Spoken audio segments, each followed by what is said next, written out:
Bismillah, alhamdulillah wassalatu wassalamu ala rasulillah wa ala alihi wa sahbihi wa man tabi'ahum bi ihsan ila yaumiddin amma ba'd. Konsekuensi apakah yang akan diterima di akhirat kelak jika akun Facebook atau Twitter kita berisi dengan berbagai cerita macam-macam dengan foto-foto yang cantik dan tampan? Kadang kita juga menuangkan status-status yang mungkin menggambarkan kondisi kita pada saat iman kuat. Terkadang berbuat baik dan terkadang mengeluh, mengumpat, dan lain-lain. Apakah pahala dan dosa kita akan terus bertambah? Naam. Ikhwatal iman, azani Allah. Pertanyaan ini sangat bagus ya. Saya ingatkan dengan sabda Rasulullah sallallahu alaihi salatu wassalam, "Man sanna fil Islam sunnatan hasanah fa'umila biha ba'dahu kutiba lahu mislu ajri man fa'ila biha wa la yanqusu min ujurihim syai'un wa man sanna fil Islam sunnatan hasanatan fa'umila biha ba'da kutiba alaihi mislu wizri man amila biha wala yanqusu min auzarihim syai'un." Rasulullah SAW bersabda, siapa yang menghidupkan sunnah yang baik dalam Islam kemudian diikuti oleh orang setelahnya, maka dicatat untuknya mendapatkan pahala seperti orang yang mengamalkannya. Hal itu tanpa mengurangi pahala mereka sedikit pun. Dan sebaliknya, barang siapa yang menghidupkan tradisi yang jelek di tengah kaum muslimin, kemudian diikuti oleh orang setelahnya, maka dia mendapatkan dosa sebagaimana dosa yang dilakukan oleh orang tersebut tanpa mengurangi dosa mereka sedikit pun. Hadis ini diriwayatkan oleh Imam Muslim, Imam Ibnu Majah, dan Ad-Darimi serta yang lainnya. Kemudian dari Al-Quran, ikhwatal iman, berkaitan tentang hal itu juga Allah sebutkan dalam Quran surat Yasin ayat 12, "Inna nahnu nuhyil mauta wa naqtubu ma qaddamu wa atharahum wa kulla syai'in ahsaynahu fi imamin mubin."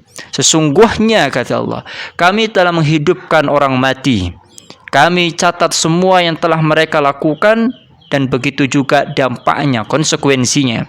Dan semuanya kami kumpulkan dalam kitab, ya, catatan amal, ya, imamin mubin, yang benar-benar nyata. Nah, hadis Al-Quran dan juga ayat Al-Quran dan juga hadis ini dari Rasulullah SAW serta banyak dalil yang siyogyanya itu mengarah kepada pertanyaan ini. Maka setelah kami simpulkan dari beberapa dalil, semua dalil memberikan motivasi bagi kita. Untuk apa? Untuk semangat dalam menyebarkan ilmu dan kebaikan, serta merasa takut ketika melakukan perbuatan atau menyebarkan sesuatu yang mengundang orang lain untuk bermaksiat kepada Allah. Saat ini ikhwatal iman, kita dimudahkan dengan berbagai macam fasilitas. Namun itu hanya sebagai instrumen saja. Dan hukum asal instrumen ini adalah netral, atau dengan bahasa yang lebih tegas, mubah. Fahim? Nah, kitalah yang menentukan kontennya, arahnya kita mau bawa kemana, Facebooknya, YouTube-nya, Twitter-nya, dan lain-lain. Ya, kitalah yang menentukan kontennya, mau baik mau buruk, kitalah yang menentukan. Maka ketika kita menggunakannya untuk menyebarkan kebaikan, ikhwatal iman, menggunakan Facebook untuk dakwah Islam, mengajak masyarakat berbuat baik, insya Allah ini menjadi amal yang mulia di sisi Allah. Sampai pun kita mati, selama info baik yang kita sebarkan memberikan pengaruh yang baik di tengah-tengah masyarakat. Ajakan amal kita, ya, kita sampaikan kepada para penggemar, para pencari pahala, insya Allah akan mengalir. dan terus akan menjadi aliran pahala untuk kita. Ya, meskipun kita sudah tiada di alam dunia ini, ikhwatal iman. Namun perlu kita perhatikan sebaliknya, orang nakal yang memanfaatkan fasilitas ini untuk bermaksiat kepada Allah, menyebarkan foto-foto aurat, mengajak orang-orang melakukan dosa dan perbuatan-perbuatan buruk dan jelek lainnya, selama masih ada manusia yang bermaksiat dengan sebab info tersebut, maka orang nakal ini akan mendapatkan aliran dosanya. Dia akan mendapatkan aliran dosanya. Karena itulah ikhwatal iman, jadilah hamba yang cerdas dan intelektual.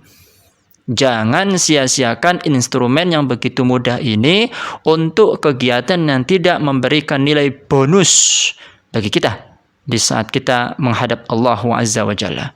Lebih-lebih justru malah menjadi sebuah penyesalan belaka di akhir kehidupan ini. Ini diantara rahasia ikhwatul iman. Mengapa Nabi SAW melarang keras wanita membuka auratnya ketika di luar rumah? Karena maksiat yang dia lakukan mengundang orang lain untuk melakukan maksiat tersebut, dan ini tidak jauh beda dengan para lelaki yang memajang foto aurat wanita di dunia maya, mengajak orang lain untuk turut bermaksiat dan berzina dengan matanya tersebut. Maka ini ikhwatal iman akan berdampak akhirnya pada mereka. Ingat bahwa kendati pun kita telah meninggal, pengaruh dari perbuatan yang kita lakukan itu tetap dicatat oleh Allah Jalla wa'ala. Tidak bisa kita bayangkan ketika ada orang yang mengupload satu gambar ya bermasalah di dunia maya, ya, satu wanita fotonya di-share ya dengan tanpa aurat, kemudian di-upload atau download oleh laki-laki dan menjadi bahan untuk pandangan mereka, maka dia berdosa.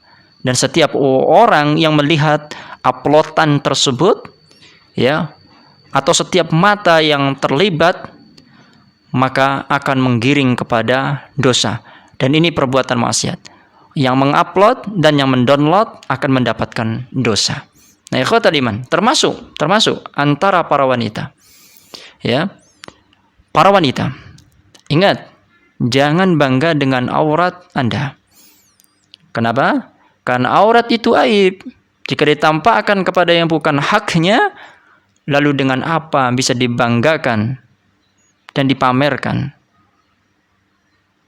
Bukankah semua wanita juga memilikinya? Ingat, jangan sampai foto bermasalah Anda jatuh ke tangan pendekar yang berwatak jahat, ikhwatal iman. Ya, para penggemar, para pencuci mata dengan aurat-aurat wanita. Na'udzubillah min dzalik. Maka kita yakini bahwa setiap kebaikan yang kita share maka akan berujung pahala meskipun kita telah tiada di dunia ini. Dan setiap keburukan, kejelekan yang kita share dan itu dilihat, diamalkan oleh orang lain, maka orang yang menge-share-nya dan kemudian mendownloadnya atau yang melihatnya akan memberikan dosa dan saling mentransfer dosa meskipun kita sudah tidak lagi berada di dunia ini. Mudah-mudahan kita dilindungi oleh Allah. Hadza wallahu taala a'lam bishawab.